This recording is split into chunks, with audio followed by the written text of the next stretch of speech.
Selanjutnya, masuk pada penjelasan materi yang pertama, A. Teori penyuluhan. Teori penyuluhan merupakan bagian penting dari ilmu sosial yang berfokus pada sistem dan proses yang mendasari perubahan individu serta masyarakat.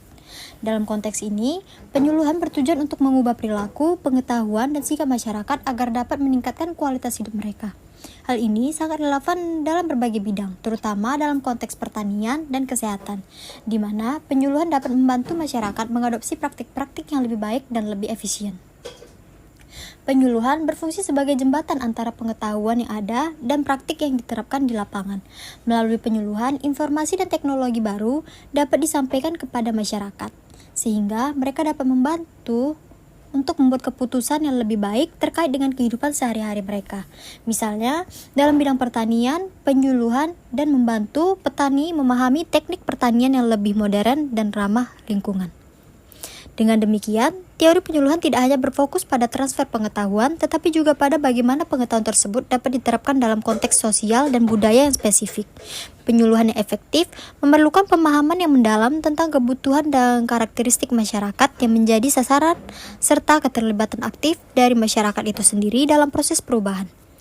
Berikut beberapa jenis teori penyuluhan. Yang pertama, teori difusi inovasi.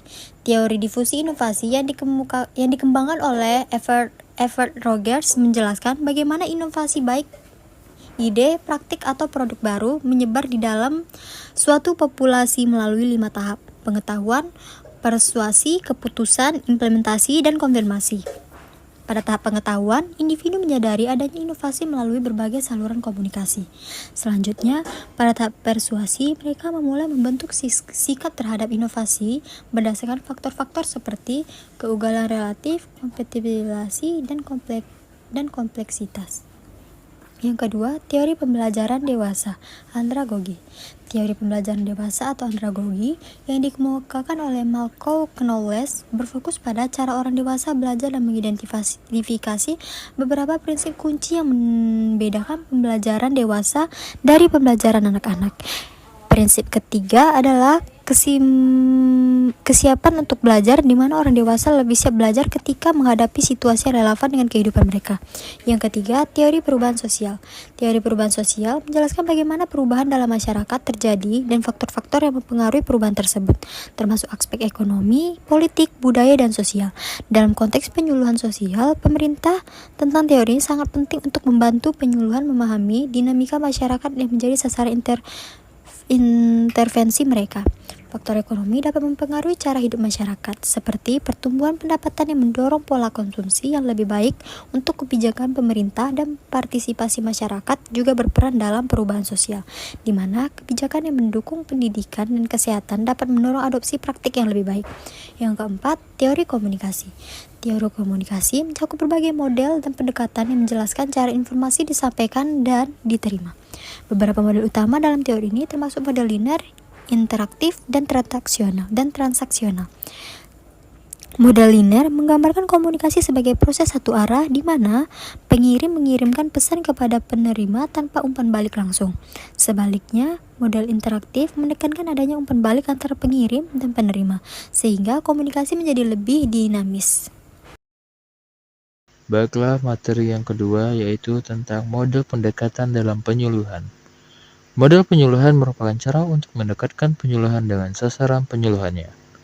Penerapan metode yang tepat sangat penting karena penyuluhan bertujuan untuk menciptakan situasi yang memungkinkan sasaran penyuluhan berkembang melalui kegiatan pendidikan. Dengan mendekatkan penyuluh dan sasaran penyuluhan, penyuluh dapat 1. Menstimulasi aktivitas mental dan fisikal sasaran penyuluhan untuk memunculkan kebutuhan mereka untuk belajar. Kedua, memberikan kesempatan belajar bagi sasaran penyuluhan yang sesuai dengan masalah dan kebutuhan mereka.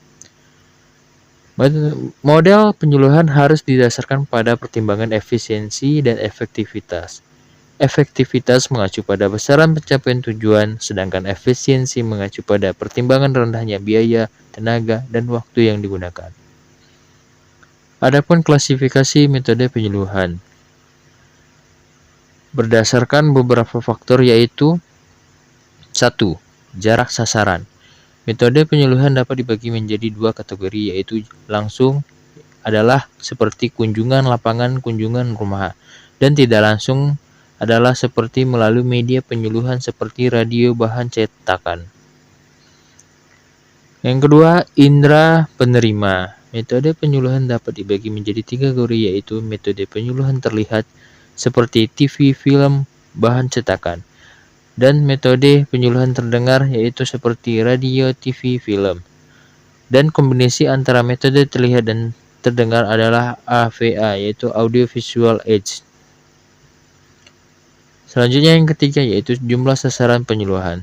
Metode penyuluhan dapat dibagi menjadi 3 kategori, yaitu A. Pendekatan perorangan. Pendekatan perorangan dilakukan untuk mencapai sasaran penyuluhan potensial dan strategis.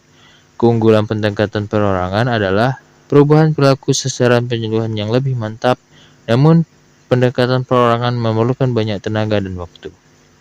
Yang B. Pendekatan kelompok. Pendekatan kelompok lebih cepat dan praktis dibanding pendekatan perorangan. Kelompok tani dan kelompok usaha bersama dan dapat dijadikan kelompok sasaran strategis.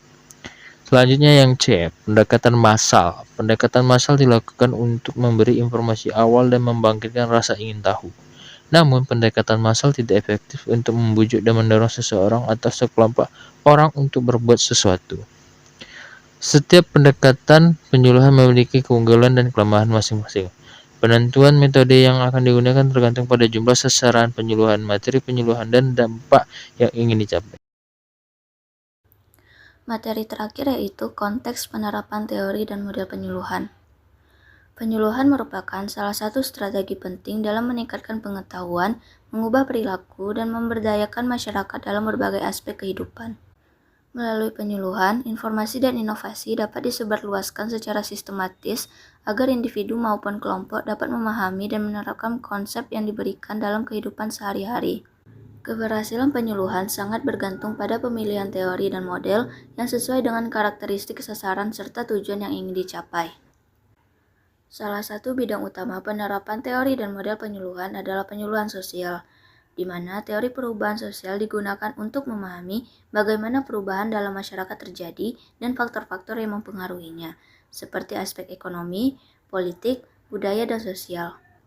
Selain itu, penyuluhan pembangunan masyarakat juga banyak menggunakan teori dan model penyuluhan, seperti teori difusi inovasi yang menjelaskan bagaimana inovasi dapat diadopsi oleh masyarakat. Di bidang pendidikan dan pelatihan masyarakat, teori penyuluhan seperti teori pembelajaran orang dewasa atau andragogi diterapkan untuk meningkatkan efektivitas pelatihan berbasis keterampilan. Dalam penyuluhan yang membutuhkan strategi komunikasi efektif, teori komunikasi sangat relevan.